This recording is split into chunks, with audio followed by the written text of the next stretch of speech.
وصفتنا لليوم عشاء ب10 دقائق بطريقة جدا سهلة وجدا لذيذة، والطعم أكيد حيعجبكم. لازم تجربوا الطريقة وتعتمدوها.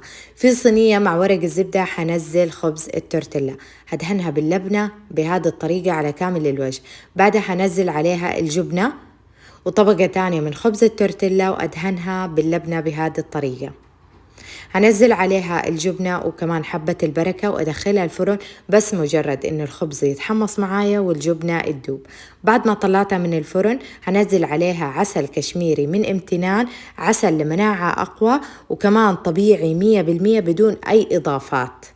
العسل جدا ممتاز وعندهم أكثر من نوع من العسل زي عسل حبة البركة.